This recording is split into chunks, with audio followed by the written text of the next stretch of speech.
오늘 주시는 하나님 말씀 요한복음 8장 31절에서 38절까지 말씀입니다. 저와 여러분이 한 절씩 교독하겠습니다. 그러므로 예수께서 자기를 믿은 유대인들에게 이르시되 너희가 내 말에 거하면 참으로 내 제자가 되고 진리를 알지니 진리가 너희를 자유롭게 하리라. 그들이 대답하되 우리가 아브라함의 자손이라 남의 종이 된 적이 없거늘 어찌하여 우리가 자유롭게 되리라 하느냐. 예수께서 대답하시되 진실로 진실로 너희에게 이르노니 죄를 범하는 자마다 죄의 종이라. 종은 영원히 집에 거하지 못하되 아들은 영원히 거하나니 그러므로 아들이 너희를 자유롭게 하면 너희가 참으로 자유로우리라. 나도 너희가 아브라함의 자손인 줄 아노라. 그러나 내 말이 너희 안에 있을 것이 없으므로 나를 죽이려 하는도다.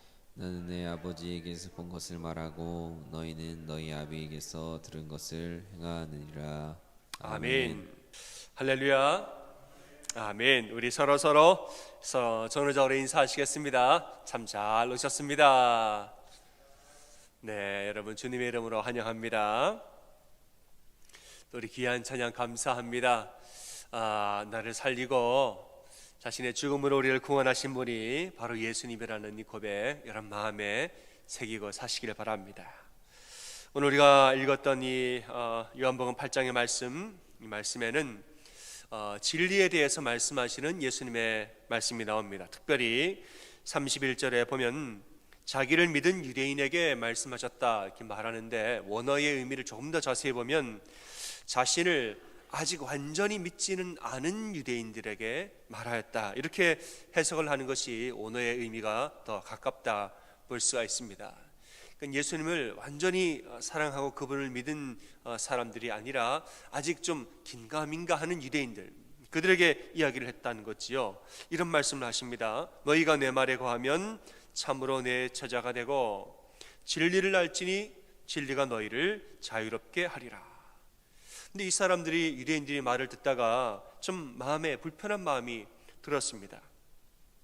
진리가 우리를 자유롭게 한다, 이 말이 걸린 거예요. 왜냐하면 아니 우리가 뭘 진리를 알아야 자유롭게 되면 지금은 우리 어디 묶여 있다는 말인가?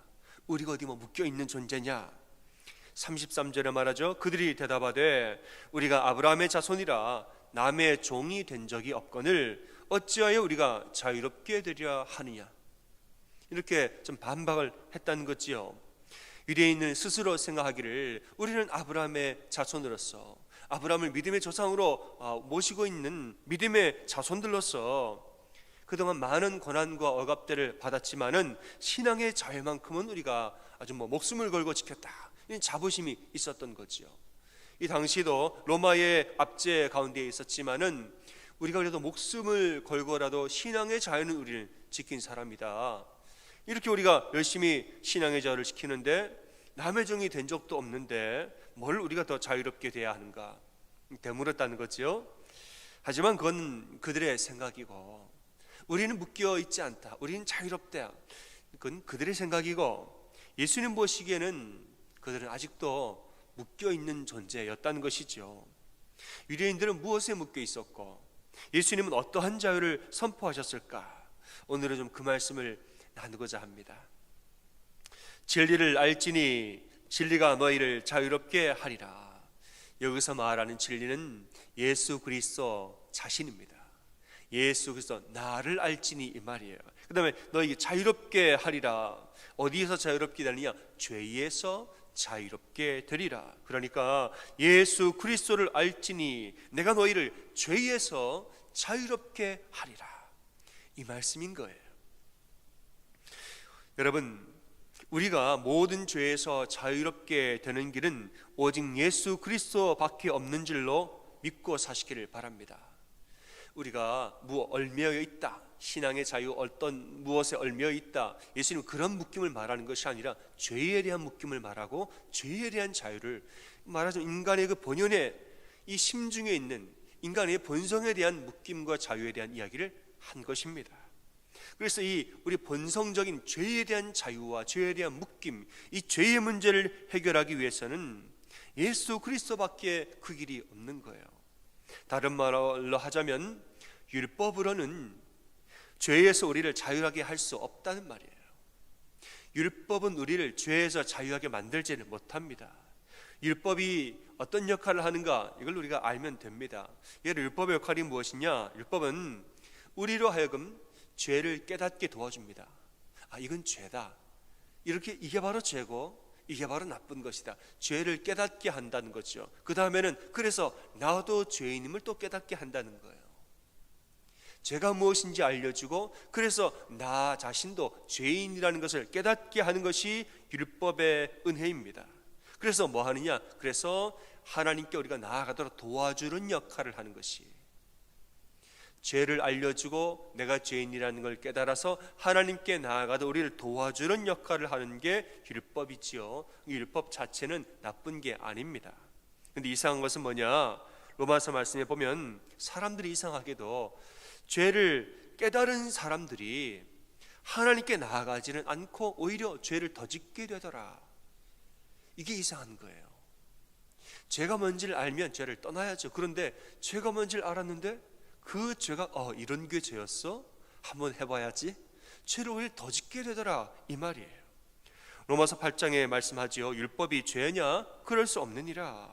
그러나 죄가 기회를 타서 계명으로 말미암아 내 속에서 온갖 탐심을 이루었나니, 이렇게 말해요. 율법 자체는 나쁜 게 아니지만은 이 죄가 기회를 타서 율법을 통해서 우리로 더 죄를 짓게 만들었다는 거예요. 생명에 이르게 할 그 계명이 도리어 사망에 이르게 하였구나. 이렇게 로마서에서는 말씀합니다. 죄 짓지 말라, 죄 짓지 말라 했더니 오히려 죄를 더 지었다는 거예요. 아이러니한 일이죠. 왜 그런가? 왜 좀 자꾸 이렇게 죄에 끌리는가? 왜냐하면 인간의 내면에 있는 근본적인 죄성, 우리가 원죄라고 말하죠.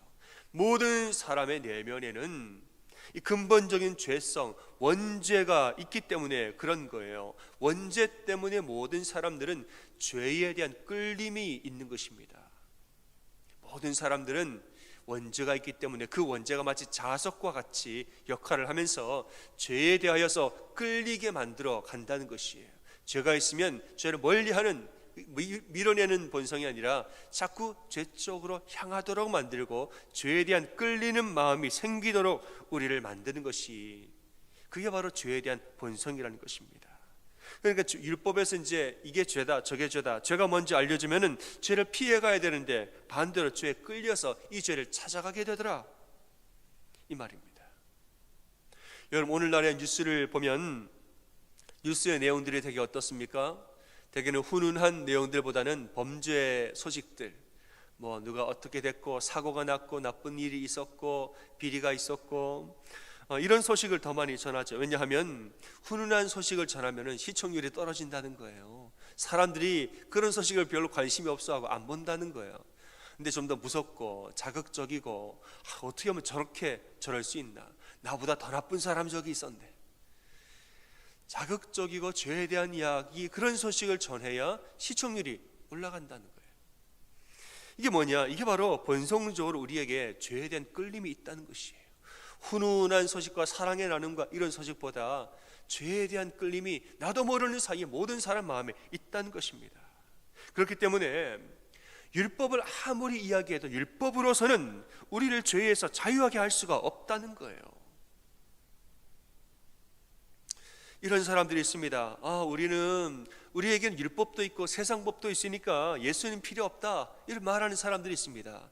이 사람들은 스스로는 나는 자유하다라고 말하겠지만은 사실은 아직도 죄에 묶여 있는 사람들이라는 거예요. 여러분, 우리가 율법이 있으니까 괜찮습니까? 세상의 법이 있으니까 괜찮습니까? 거기서 우리가 충분히 자유하게, 충분히 이렇게 잘 살 수가 있습니까? 아니라는 거예요. 본인은 자유하다고 말할지 몰라도 사실 예수님의 시각으로 볼 때는 그들은 아직도 율법에 매여서, 아직도 죄에 매여서 자유를 못 누리는 사람들이라, 이 말입니다. 34절에서는 이런 사람을 죄의 종이라고 말했습니다. 죄의 종이라는 것은 사단의 종노릇을 하고 있다, 이런 뜻이죠.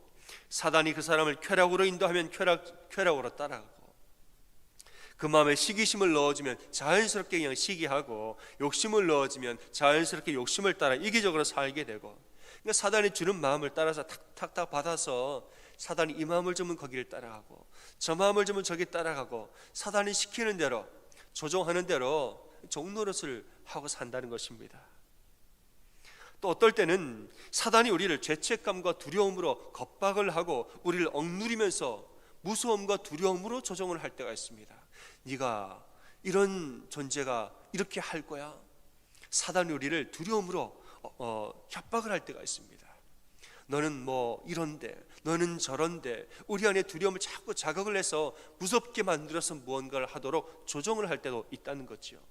그러니까는 사단의 종노릇 한다는 것은 뭐냐, 때로는 우리가 좋아서 종노릇을 하고, 때로는 좋으니까 난 이게 좋다, 육체의 욕심을 따라가야지, 좋으니까 종노릇을 하고, 때로는 또 무서워서 종노릇을 한다는 것입니다. 이 사단이 우리를 죄의 사슬로 묶어서 계속 끌고 다니는 것입니다. 이게 바로 죄의 종노릇 한다는 말입니다. 근데 여러분, 이러한 죄의 사슬은 절대로 율법으로는 끊을 수 없고 오직 예수 그리스도로만 끊을 수 있다는 사실을 분명히 믿고 사시길 바랍니다. 사단이 나를 탁 올가매고 우리를 끌고 다니는 죄의 사슬, 이것은 율법의 힘으로는 못 끊어요. 예수 그리스도의 보혈로만 끊을 수가 있는 거예요. 예수 그리스도의 보혈은 우리의 모든 죄를 씻어주실 뿐만 아니라 죄의 사슬까지 아예 끊어버리신다는 거예요. 사단과 우리의 인연을 완전히 끊어버리신다 이거예요. 그래서 죄의 종노릇한 우리들 하나님의 자녀로 삼으신다라는 말입니다. 그 다음에 뭐냐? 그 다음에는 성령님이 내 안에 영원히 거주하시면서 우리를 지켜주시고 보호하신다 이 말입니다.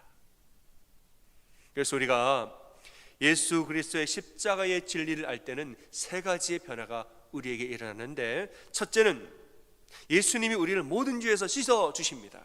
둘째는 하나님이 사단의 종노릇하던 우리를 하나님의 자녀로 삼아주신다는 거예요. 셋째는 그 뒤로부터 성령님 우리 안에 영원히 거주하시사 우리를 도우시고 보호하시고 인도해 주신다는 거예요. 예수님이 내 죄를 사하시고 하나님 아버지가 나를 자녀 삼아주시고 성령님이 내 안에 거하사 영원토록 나를 도와주시고 인도하신다 이 말이에요. 진리를 알지니 진리가 너희를 자유케 하리라. 성부 성자 성령님이 우리와 함께 하시사 우리를 이모저모로 도우시사 진심으로 자유한 존재로 우리를 인도하신다 이 말입니다. 여기서 우리가 질문이 생깁니다. 아니 그러면은 예수 믿으면 이렇게 성부 성자 성령이 자유케 하시는데 왜 예수 믿은 다음에도 그래서 우리가 죄를 짓습니까? 이 질문이 될 수가 있죠. 아니 뭐 다 이렇게 자유하게 죄에서 자유하게 하시는데 왜 예수님 믿은 다음에도 우리가 자꾸 죄를 짓습니까? 여러분, 예수님 믿은 후에 짓는 죄는 사단이 나를 조종해서 짓는 죄가 아니라 사단이 우리에게 건네주는 유혹을 스스로 붙드는 것입니다. 예수님 믿기 전에는 우리를 조종을 하는 거예요. 두려움으로 조종하고 달콤함으로 조종을 하고 자꾸 조종을 하는데 이 죄의 사슬에 묶여 있으니까 벗어나지를 못합니다. 죄의 종이니까 사단을 주인처럼 모시는 거예요.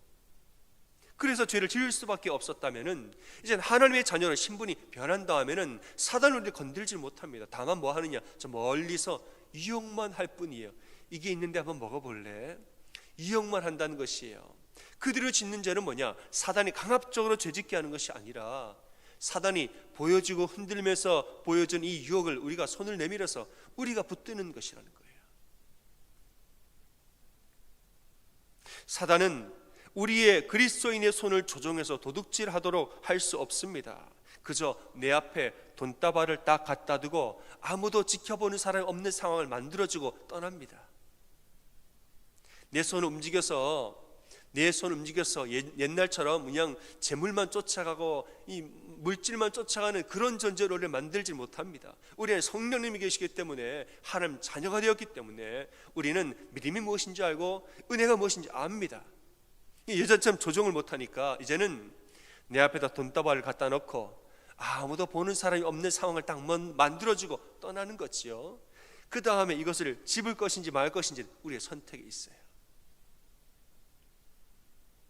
그래서 이런 것을 우리는 사단의 조종이라고 하지 아니하고 사단의 유혹이라고 우리는 믿는 자들은 말하는 것입니다. 아니 그럼 뭐 어찌됐든 간에 유혹이든 뭐든 간에 우리는 결국엔 사단의 유혹을 받으면서 결국엔 자꾸 죄를 지을 수밖에 없는 거 아닙니까? 라고 말하겠지만은 여러분 또 그렇지 않다는 거예요. 하나님의 자녀된 우리는 모든 유혹을 능히 이길 수 있는 존재임을 여러분 믿고 사시길 바랍니다. 아니 자꾸 유혹이 있으니까 죄 지을 수밖에 없지요. 사단의 유혹이 계속 있으니까 죄 지을 수밖에 없지요. 죄 지을 수밖에. 여러분 그렇게 말하지 마세요. 유혹은 있지요. 하지만은 성령님이 내 안에 계시기 때문에 그 유혹을 이길 힘 또한 있다는 것입니다. 옛날엔 이기가 너무 힘들었어요. 하지만은 하나님의 자녀가 된 이후로는 우리는 이길 수 있는 존재가 되었다는 말입니다. 다만 그 능력이 내 능력이 아니라 성령님의 능력으로 이길 수 있다는 차이가 있는 거지요. 내 능력으로는 여전히 이기지 못하지만은 성령의 능력으로는 이길 수 있는 것이에요. 여러분 우리가 하나님의 자녀가 되었다고 해서 갑자기 나 자신의 능력이 강하여지는 게 아닙니다. 다만 내 안에 성령님이 들어오시는 거예요. 나는 여전히 옛날이나 지금이나 나는 그대로입니다. 하지만 차이는 뭐냐? 옛날엔 나 혼자였고 지금은 성령님이 내 안에 들어오시는 것이에요. 질그릇과 같은 존재에 보배로운 예수 그리스도가 들어오시는 거예요. 이게 결정적인 차이라는 것입니다. 그래서 예수 믿은 이후에도 여전히 내 힘만 의지하고 살면 넘어집니다. 하지만은 성령님을 의지하는 사람은 반드시 이기는 줄로 믿으시길 바랍니다. 사랑하는 여러분, 예수 그리스도를 믿는 우리는 이제는 성령님과 동행하는 존재입니다. 이 말씀을 믿는다면은 성령의 도우심을 구함으로 사단의 유혹에 더 이상 흔들리고 살지 마시길 바랍니다. 에베소서 6장 11절에 보면은 마귀의 간계를 대적하라 이렇게 말씀합니다. 마귀는 사단을 말하지요. 사단의 간계를 대적하라. 여러분 간계가 무슨 뜻입니까? 간교한 계획, 속임수를 말하는 것이에요. 그러니까 사단은 뭐 하는 사람이냐? 거짓말하는 사기꾼과 같은 존재라는 것입니다. 주로 어떤 거짓말을 하는가? 두 가지를 알아볼 텐데 먼저는 사단이 자기 힘을 과대 포장해서 우리를 위협할 때가 있습니다. 사단이 여러분 그 영화를 보시면 어느 뭐 이제 영화나 이런데 뭐 사단의 존재에 대해서 이렇게 다루는 영화들을 보면은 좀 마음에 안 듭니다. 뭐냐? 사단을 아주 상당히 강력한 존재로 표현하는 그런 영화들이 있어요. 그래서 마치 사단에게 신적인 능력을 부여하는, 사단이 신적인 능력을, 초월적인 능력을 가진 존재인 것처럼 자신을 포장해서 보여주는 그런 어떤 영화나 이런 것들이 있는데 저는 절대로 동의할 수가 없습니다. 성경 말씀을 보세요. 말씀에서 사단을 뭐라고 말하지요? 말씀에서 사단을 능력 있는 존재로 말합니까? 아니에요. 사단을 그냥 간교한 속임수, 사기꾼과 같은 존재로 말한다는 거예요. 그러니까는 성령님을 의지하는 자는 얼마든지 사단을 이길 수 있다라고 말씀 계속해서 말하고 있는 것이에요. 사단의 존재 자체가 사라지는 것은 마지막 날에 하나님이 하실 일이지만은 매일매일 우리에게 던져준 그 유혹들은 우리가 성령님을 의지하여서 이기고 승리할 수 있다는 것입니다. 여러분, 사단을 너무 대단하게 생각하지 마세요. 사단은 사기꾼입니다. 맞습니까? 천국에 올라가면 사단이 하는 일이 뭐냐? 하늘나라 보좌 옆에서 우리를 참수한다, 고자질한다고 그랬어요. 고자질이 대단한 일입니까 여러분? 그리 대단하지도 않지만은 더 대단하지 않은 이유는 뭐냐? 맞은편에서 예수님이 나를 변호하고 계십니다. 예수 그리스도의 보혈이 나를 강력하게 지켜주고 계시는데 사단이 아무리 고자질을 하고 참소를 하든 무슨 상관입니까 여러분? 사단의 존재를 너무 크게, 너무 두렵게 절대 생각하지 마세요. 그냥 사기꾼이에요. 그냥 거짓말하는 존재입니다. 자꾸 우리를 유혹만 하는 간교한 그런 존재인 것이에요. 여러분의 삶을 한번 곰곰이 되돌아보시길 바랍니다. 실제로 여러분의 한 주간의 삶을 한번 쫙 돌아보시길 바랍니다. 여러분 한 주간 사시면서 여러분의 삶에 은혜가 더 많았습니까? 죄가 더 많았습니까? 하루 24시간 여러분의 행동과 여러분의 언행과 심사와 영과 혼과 육의 삶을 다 한번 돌아보시길 바랍니다. 24시간의 모든 삶 동안에 여러분 은혜가 더 많았습니까? 죄가 더 많았습니까? 죄가 하나도 없다, 그렇게는 말하지 못하겠지요. 그러면은 그렇다고 해서 죄가 더 많았습니까? 은혜보다 죄가 더 많았어요? 그런 일은 절대 없습니다.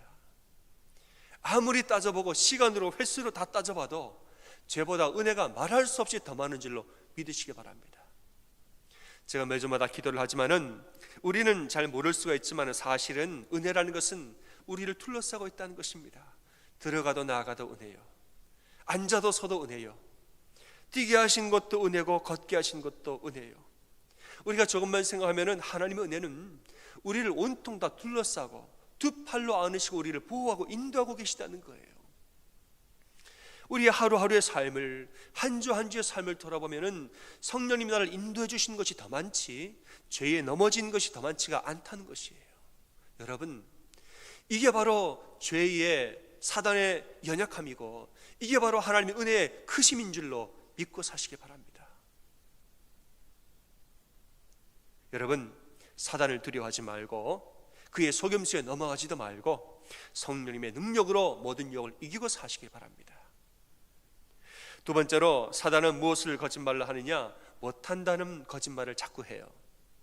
자꾸 우리한테 못한다 이런 거짓말을 한다는 거예요. 우리의 과거와 상처와 아픔들, 우리의 연약함들을 자꾸 들추어내서 이거 봐라, 너는 못한다, 너는 뭐 이 고난을 이길 수 없고 이 유혹을 너는 못 이긴다, 자꾸 못한다고 거짓말을 합니다. 여러분, 우리가 왜 못합니까? 하지요. 내 안에 보혜사 성령님이 나를 도우시고 나와 함께 하시는데 우리가 왜 못합니까? 때로는 우리가 정말 힘들 때도 있습니다만은 이럴 때는 성령님 우리를 위해서 친히 간구하신다고 말씀하셨습니다. 여러분, 마음에 자꾸 못한다 여러분 못자를 빼세요. 못한다 하지 말고 못자를 빼세요. 그럼 뭐가 됩니까? 한다가 되는 거예요. 한다. 내가 한다가 아니라 성령님이 하신다가 되는 거예요. 성령님이 내 안에 계실 때 왜 그런 생각을 하냐는 거죠. 이건 사단이 주는 속임수입니다. 사단이 주는 속임수예요. 마치 정말 그것이 진리인 것처럼 말하지만은 조금만 더 생각해 보세요. 우리 안에 보혜사 성령님 나와 함께 하시는데 왜 그런 걱정을 하십니까? 기도하시면 되지요. 성령님이 도우시면 간구하고 그분과 동행하시면 될 일이에요. 로마서 8장 26절 말씀합니다. 이와 같이 성령도 우리의 연약함을 도우시나니 우리는 마땅히 기도할 바를 알지 못하나 오직 성령이 말할 수 없는 탄식으로 우리를 위하여 친히 간구하시느니라. 성령님의 생각이 뭡니까? 우리가 기도하지 못할 정도로 힘들어할 때에 우리를 위해서 간절히 기도하시는 것, 이게 성령님의 마음이라는 거예요. 26절입니다. 우리가 알거니와 하나님을 사랑하는 자, 곧 그의 뜻대로 부르심을 입은 자들에게는 모든 것이 합력하여 선을 이루느니라. 하나님이 부르신 자녀들은 여러 가지 일들을 경험하고 고난과 수많은 박해와 어려움을 다 당하지만은 결국엔 하나님이 선한 길로 인도하신다는 거예요. 그의 뜻대로 부르심을 입은 자들은 모든 것이 합력하여 기쁜 일도 슬픈 일도 좋은 일도 나쁜 일도 모든 것이 어우러져서 결국엔 우리를 강하고 담대한 자로 세우며 우리를 선한 길로 인도하신다는 것입니다. 31절 이하입니다. 만일 하나님이 우리를 위하시면 누가 우리를 대적하리요 말했습니다. 하나님이 우리를 위하시는데 누가 우리를 감히 대적하리요? 누가 우리를 그리스도의 사랑에서 끊으리요? 환난이나 곤고나 박해나 기근이나 적신이나 위험이나 칼이랴. 그러나 이 모든 일에 우리를 사랑하시는 이로 말미암아 우리가 넉넉히 이기느니라. 아멘. 내가 확신하노니 사망이나 생명이나 천사들이나 권세자들이나 현재일이나 장래일이나 능력이나 높음이나 기쁨이나 다른 어떤 피조물이라도 우리를 우리 주 그리스도 예수 안에 있는 하나님의 사랑에서 끊을 수 없으리라. 아멘. 사랑하는 여러분, 성령님이 우리를 위해서 간구하시고 어떠한 고난 중에도 우리를 도우시기 때문에 성령님 의지하여서 우리를 할 수 있다라고 선포하고 사시길 바랍니다. 못한다는 말은 사단의 거짓말입니다. 사단이 하는 역할이라는 것은 그런 거예요. 거짓말하는 사람은 뭐가 대단합니까? 거짓말하는 존재가 뭐가 그리 대단하냐고요. 대단하지 않습니다. 여러분, 우리 안에 계신 성령님이 훨씬 더 대단합니다. 그런 보배로운 성령님의 이 보배를 나는 질그릇이지만 내 안에 그러한 보배로운 성령님이 계신다는 것이죠. 그러니까 여러분, 성령님의 도우심을 간구하고 사시기를 바랍니다. 우리가 하나님의 자녀가 되었어도 내 힘만으로는 안 되는 거예요. 반드시 성령님의 도우심을 구해야 됩니다. 여러분, 성령의 도우심을 구하는 대표적인 이 은혜의 수단이 뭡니까? 기도입니다. 기도. 뭐라고요? 기도입니다. 믿으세요, 여러분? 성령의 도우심을 구하는 대표적인 방법은 바로 기도입니다. 여러분, 늘 깨어서 기도하십시오. 사단이 자꾸 거짓말을 할 때, 자꾸 거짓말을 하면서 너는 이거는 못 이긴다, 이 유혹과 고난은 너는 안 된, 여러분, 다 거짓말이에요. 다 거짓말이고, 내 안에 계신 예수 그리스도, 내 안에 계신 성령님, 삼위일체 하나님 지금 나와 함께 계신 믿고 우리 하나님 앞에 나아가서 간구하고 기도하시기 바랍니다. 예수 그리스도의 이름으로 명하노니 나에게서 묶임을 놓고 떠나갈지어다. 주님, 나를 도와주시고 나를 강하고 담대하게 나를 세워주십시오. 나는 연약하나 당신 나를 도우실 때는 할 수 있는 줄 믿습니다. 기도할 때는 우리가 강해지는 줄로 믿습니다. 여러분, 미국의 댈러스 신학대 교수였던 하워드 핸드릭스가 이야기했던 실화가 있습니다. 실제로 있었던 일이죠. 한 대학에 물리학, 이제 우리는 과학이라고 말하죠. 물리학 강의 시간에 물리학 교수가, 이분은 무신론자예요. 분필을 손에 들고 기도의 무용론을 주장을 했다는 거예요. 분필을 수업 중이라 분필을 들고 막 뭔가 얘기를 했대요. 여러분, 분필이 바닥에 떨어지면 깨지는 것은 과학의 원리입니다. 어느 누가 아무리 기도를 해도 이런 원리는 막을 수가 없는 것입니다. 이 강의 첫 시간에 그런 얘기를 했다는 거예요. 학기 내내 그런 수업을 하다가 학기 마지막 수업에서 이 얘기를 또 했다는 거예요. 여러분, 저와 함께 한 학기 동안에 물리학 강의를 들었는데도 아직도 과학보다 하나님이 더 위대하다고 생각하는 사람이 혹시 있습니까? 물어봤다는 거예요. 무신론자니까. 감히 손을 드는 학생이 없는데 어느 한 학생이 손을 번쩍 들었다는 거예요. 손을 안 들 줄 알다 누가 손을 드니까 교수님 살짝 당황을 했습니다. 근데 이 학생이 갑자기 기도를 시작하다라는 거예요. 하나님, 이 사람들에게 당신 자신을 나타내 주십시오. 기도하더니 이렇게 말했다는 거예요. 하나님, 오늘은 분필이 바닥에 떨어질 때에 이것이 부러지지 않게 도와주십시오. 이렇게 기도를 했다는 거예요.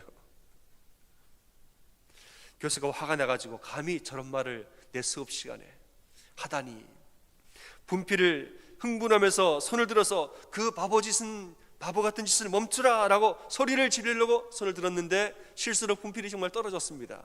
근데 분필이 떨어지는데 바닥으로 안 떨어지고 이 교수님의 바지단을 떨어져서 바지단을 타고 바닥으로 도로로 하고 굴려갔습니다. 그리고 신발에 안착을 하고 자연스럽게 바닥으로 미끄러져 가지고 분필이 안 부러졌어요. 손을 들어서 뭐라고 얘기하려고 하다가 분필이 떨어졌는데 옷을 타고 쭈르륵 내려가서 신발 위에 떨어져서 바닥으로 굴러 내려가면서 안 부러졌다는 거예요. 그러니까 이걸 보고 강의실에서 와 하는 폭소와 박수가 터져나왔다는 것입니다. 여러분, 제가 지금 기도하면 분필도 안 부러집니다. 제가 그 얘기를 하고 싶은 게 아니에요. 목사님이 기도하면 분필이 안 부러진다 하더라, 그건 오해고, 제가 지금 말하고 싶은 것은 여러분, 담대하게 기도할 줄 아는 믿음에 대해서 얘기하고 있는 것이에요. 어떤 상황이 되었을 때에 아이고 하면서 위축되면서 그냥 못한다 그러지 마시고, 여러분, 어떤 상황이 되었을 때에는 담대하게 기도할 줄 아는 그 믿음에 대해서 제가 이야기를 하는 것입니다. 여러분, 분필이 떨어지면 부러지는 건 누가 모릅니까? 다 알지요. 하지만은 지금 이 문제 때문에 하나님의 이름이 땅에 떨어지고 있으니까 하나님, 이것만큼은 안 되겠습니다. 하나님이 역사하여 주시고 하나님의 이름을 스스로 높여주십시오라고 담대하게 기도할 줄 아는 이 믿음 여러분 귀하지 않습니까? 마찬가지입니다. 여러분, 나는 분필처럼 약한 존재인데, 나는 땅에 떨어지면 부러지는 존재인데 내가 기도한다고 뭐가 달라지나? 여러분, 이렇게 살지 말라는 거예요. 나는 분필같이 연약한데 땅에 떨어지면 나는 부러지는 존재인데 내가 뭘 기도한다고 뭐가 달라지나? 이게 전부 다 사단의 속임수라는 것입니다. 이렇게 가만히 걱정만 하고 있지 말고, 주님, 나는 연약하지만은 내 안에 계신 성령님이 강하시니까 나를 도와서 나로 강하게 하시고 담대하게 하시고 승리하게 도와주십시오라고 담대하게 기도할 줄 아는 이 믿음, 이 믿음이 저와 여러분에게 다 있기를 진심으로 기도합니다. 예수님 안에서 자유하게 된 사람들은 얼마든지 이런 기도를 할 수가 있는 존재라는 것입니다. 여러분은 그 기도 능히 할 수가 있습니다. 능히 이런 기도를 할 수 있는 존재인데 기도해도 별일이 있겠어 하면서 기도를 안 하는 것이 그게 가슴 아픈 일인 거지요. 사랑하는 여러분, 다시 한번 여러분에게 말씀을 드리겠습니다. 참 많이 이 얘기를 하는데 저는 아무리 강조해도 지나치지 않다고 생각합니다. 아무것도 염려하지 말고 다만 모든 일에 기도와 간구로 너희 구할 것을 감사함으로 하나님께 아뢰라. 그리하면 모든 지각에 뛰어난 하나님의 평강이 그리스도 예수 안에서 너희의 마음과 생각을 뭐합니까? 지키시리라. 아멘. 여러분, 이쯤 되면 좀 외우셔야 됩니다. 이쯤 되면 좀 외우셔야 돼요. 아무것도 염려하지 말고 오직 모든 일에 기도와 간구로 너희 구할 것을 감사함으로 하나님께 아뢰라.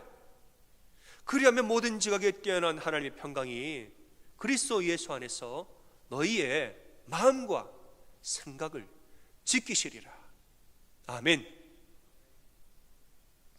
여러분, 기도하는 사람은 흔들리지 않습니다. 기도하는 사람은 강하고 담대하여지는 것입니다. 여러분, 이 말씀을 기억하면서 이 한 주 동안 살 때에 정말 여러분 때를 얻든지 못 얻든지 늘 깨어서 기도하는 성령의 도우심을 구하면서 강건하고 담대하게 사는 여러분 다 되시기를 주님의 이름으로 축원합니다. 아멘. 여러분, 이 시간에 여러분 마음에 손을 얹고 저를 따라서 고백하겠습니다. 마음에 이렇게 손을 얹으세요. 내 안에 계신 성령님, 나를 강하게 하소서. 고백하겠습니다. 시작. 내 안에 계신 성령님, 나를 강하게 하소서. 한 번 더 시작.